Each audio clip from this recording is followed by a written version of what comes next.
10 நிமிஷத்தில் செய்யலாம். சூப்பரான ஹெல்த்தியான ஒரு டிஃபன் ரெசிபி. இதில் வந்து பொருள் எதுவுமே ஊற வைக்க தேவையில்லை, புளிக்க வைக்க தேவையில்லை, அரைக்க தேவையில்லை. இன்ஸ்டண்ட்டாக ஈஸியாக செஞ்சு முடிச்சிடலாம். அதுக்கு சைடிஷும் பார்த்தீங்கன்னா சூப்பரான டேஸ்ட்டில் ஒரு சைடிஷ் ரெசிபி ரெடி பண்ணியிருக்கேன். ரெண்டுக்குமே காம்போ அல்டிமேட்டாக இருக்கும். கட்டாயமாக வீட்டில் இருக்கிற பசங்களுக்கு இது போல் ஹெல்த்தியாக டிஃபன் செஞ்சு கொடுத்து பாருங்கள். கேட்டு வாங்கி விரும்பி சாப்பிடுவாங்க. பசங்களுக்கு லீவ் விட்டாச்சு இல்லைங்களா, அதனால் டெய்லி காலையில் டிஃப்ரெண்ட்டாக சமைச்சு கொடுங்க. பசங்க வந்து ஹோட்டல் பக்கம்லாம் கூப்பிடவே மாட்டாங்க. இந்த ரெசிபி பார்த்தீங்கன்னா மார்னிங் பிரேக்ஃபாஸ்ட்டாக எடுத்துக்கலாம், நைட்டு டின்னராகவும் எடுத்துக்கலாம், ஈவினிங் டைமில் ஸ்நாக்கை கூட செஞ்சு கொடுக்கலாம். இப்போ வாங்க எப்படி செய்யுதுன்னு பார்க்கலாம். ஃபஸ்ட்டு ஒரு மிக்சிங் பவுல் எடுத்துக்கோங்க. அதில் மெஷரிங் கப்பால் 1 கப் அளவுக்கு வெள்ளை அவல் எடுத்துக்கோங்க. நான் வந்து தின்னான அவல் தான் எடுக்கிறேன். உங்ககிட்ட திக்கான அவல் இருந்தால் தாராளமாக அது கூட எடுத்துக்கலாம். இப்போ இந்த அவலில் தண்ணி சேர்த்துட்டு ஒரு 3லேருந்து 4 தடவை நல்லா கழுவி எடுத்துகிட்டு வந்துடுங்க. அவலில் கண்டிப்பாக அழுக்கு இருக்கும், அதனால் கட்டாயமாக கழுவிக்கங்க. தின்னான அவல் எடுத்துருக்கீங்க அப்படின்னா ரொம்ப லைட்டாக மிக்ஸ் பண்ணி நீங்கள் வாஷ் பண்ணிக்கோங்க. ரொம்ப அழுத்தம் கொடுத்து மிக்ஸ் பண்ணிடாதீங்க. அப்படி மிக்ஸ் பண்ணிங்கன்னா அவல் உடஞ்சிரும். இப்போ லைட்டாக தண்ணி தெளிச்சுட்டு இது ஒரு 5 நிமிஷத்துக்கு மட்டும் ஊற வச்சுக்கலாம்.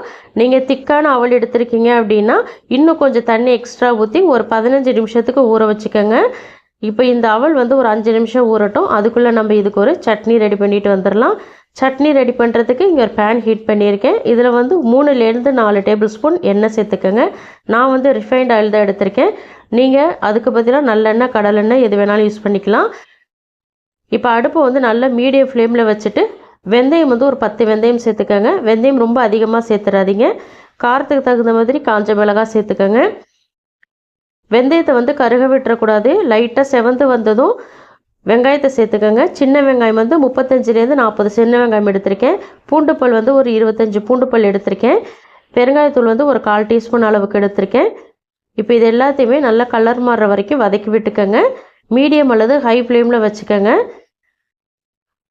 இப்போ இது வதங்கிக்கிட்டு இருக்கிற டைமில் சின்னதாக புளி சேர்த்துக்கலாம். புளியையும் இந்த டைம்லேயே சேர்த்துட்டு புளியை வந்து அந்த எண்ணெயோடவே நல்லா வதங்கி வர மாதிரி நல்லா வதக்கி விட்டுக்கோங்க. இப்போ இந்த வெங்காயம் வந்து நல்லா கலர் மாதிரி வரட்டும். இப்போ பாருங்கள், வெங்காயம் நல்லா கோல்டன் கலரில் வந்திருக்கு பார்த்தீங்களா. இந்த ஸ்டேஜில் வந்து இப்போ நம்ம வெல்லம் சேர்த்துக்கலாம். வெல்லம் வந்து இந்த ஸ்டேஜ்லேயே சேர்த்துட்டு வெங்காயம் எண்ணெய் கூடவே நல்லா அந்த வெல்லத்தை வதக்கி விடுங்க. வெல்லம் வந்து நான் கொஞ்சம் அதிகமாக தான் எடுத்திருக்கேன். உங்களுக்கு இவ்வளோ வெல்லம் தேவையில்லை அப்படின்னா நீங்கள் கம்மி பண்ணி சேர்த்துக்கலாம். இந்த சட்னி அந்த ஸ்வீட்டோடு சாப்பிடும்போது ரொம்ப நல்லாயிருக்கும். இப்போ நல்ல கலர் மாதிரி வரணும், நல்லா டார்க் கோல்டன் கலரில் வரணும். இப்போ பாருங்கள், நல்லா மாறி வந்துருச்சு கலரு. பாருங்கள் எந்த அளவுக்கு நல்லா கலரு கருப்பாக இருக்கிற மாதிரி இருக்குது பாருங்கள். இந்த பக்குவத்துக்கு வதக்கிக்கணும். அந்த மிளகாய், புளி எல்லாமே நல்லா வறுபட்டுருக்கணும் எண்ணெயில். இப்படி வறுபட்டு நம்ம நல்லா வதக்கி செய்யும்போது இந்த சட்னியை நம்ம 1 மாதம் வரைக்கும் ஸ்டோர் பண்ணி வச்சு சாப்பிடலாம். அதனால தான் இந்த அளவுக்கு வதக்கிக்கிறது. எண்ணெய் கொஞ்சம் தாராளமாகவே சேர்த்து வதக்கிக்கங்க. இப்போ வெங்காயம், பூண்டு எல்லாமே நல்லா கலர் மாதிரி வதங்கியிருக்கு. இந்த ஸ்டேஜில் ஸ்டவ்வை ஆஃப் பண்ணிவிட்டு நல்லா ஆற வச்சுட்டு அதுக்கப்புறம் மிக்ஸி ஜாரில் சேர்த்துக்கங்க. சூட்டோடு சேர்க்க வேணாம்.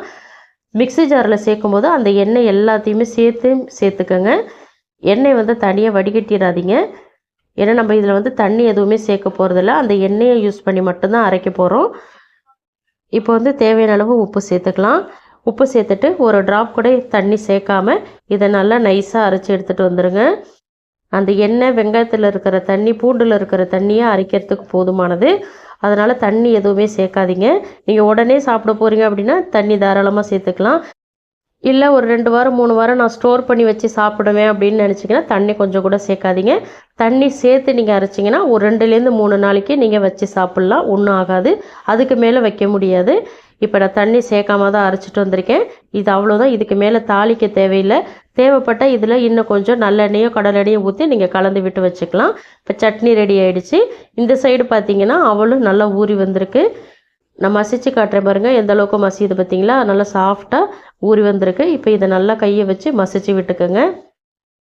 நல்லா சப்பாத்தி மாவு மாதிரி நல்லா மசிச்சு விட்டுக்கோங்க. தண்ணியெல்லாம் சேர்க்க வேணாம். இப்போ பாருங்கள், நான் நல்லா மசிச்சுட்டேன். இந்த பக்குவத்துக்கு மசிச்சுக்கோங்க. ரொம்ப நைஸாக மசிக்கணுன்னெல்லாம் அவசியம் இல்லை. சும்மா 1-2 இருந்தாலும் பிரச்சனை இல்லை. இப்போ அதே மெஷரிங் கப்பால் 1 கப் வந்து கடலை மாவு நான் சேர்த்துக்கிறேன். கடலை மாவு சேர்த்ததுக்கப்புறம் பொடியாக நறுக்கின வெங்காயம் ஒரு 2 வெங்காயம் எடுத்திருக்கேன், அதை சேர்த்துக்கிறேன். 2 துருவின கேரட் சேர்த்துக்கிறேன். பொடியாக நறுக்கின கொத்தமல்லி எல்லாம் கொஞ்சம் சேர்த்துக்கிறேன். நான் வந்து இந்த ரொட்டிக்கு பெரிய வெங்காயம் தான் எடுத்திருக்கேன். நீங்கள் சின்ன வெங்காயம் எடுத்தாலும் எடுத்துக்கோங்க, இன்னும் டேஸ்ட் நல்லாயிருக்கும். 1 டீஸ்பூன் சீரகம் சேர்த்துக்கிறேன். பொடியாக நறுக்கின இஞ்சி வந்து 1 டீஸ்பூன் அளவுக்கு கட் பண்ணி வச்சுருக்கேன், அதையும் சேர்த்துக்கிறேன். 1 பச்சை மிளகாய் பொடியாக நறுக்கி வச்சுருக்கேன், அதையும் சேர்த்துக்கிறேன். 1/4 டீஸ்பூன் மஞ்சள் தூள், 1/2 டீஸ்பூன் தனி மிளகாய் தூள், 1/2 டீஸ்பூன் மல்லித்தூள், 1/2 டீஸ்பூன் கரம் மசாலா சேர்த்துக்கோங்க. கரம் மசாலா இல்லை அப்படின்னா அதுக்கு பதிலாக நீங்கள் சீரகத்தூள் சேர்த்துக்கலாம். இப்போ உப்பு சேர்த்துக்கிறேன். உங்கள்கிட்ட ஒரு வேளை கடலை மாவு இல்லை அப்படின்னா அதுக்கு பதிலாக நீங்கள் அரிசி மாவு சேர்த்து கூட இந்த ரெசிபியை நீங்கள் ரெடி பண்ணிக்கலாம், ரொம்ப நல்லாயிருக்கும். இப்போ உடச்சி வச்ச வறுத்த வேர்க்கடலை ஒரு 1/4 கப் அளவுக்கு சேர்த்துக்கிறேன். இப்போ எல்லாத்தையுமே சேர்த்ததுக்கப்புறம் நல்லா மசிச்சு விட்டு மிக்ஸ் பண்ணிக்கோங்க.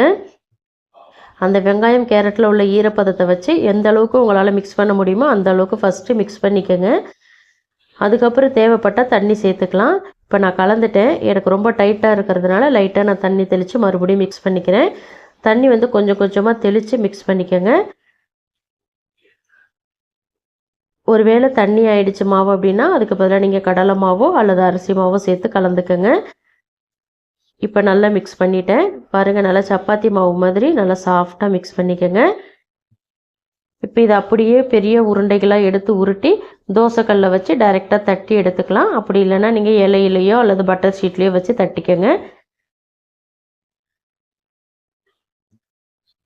இப்போ நான் இந்த அளவுக்கு எடுத்திருக்கேன். இப்போ நான் அப்படியே டைரெக்டாக தோசைக்கல்லில் தட்டிக்க போகிறேன்.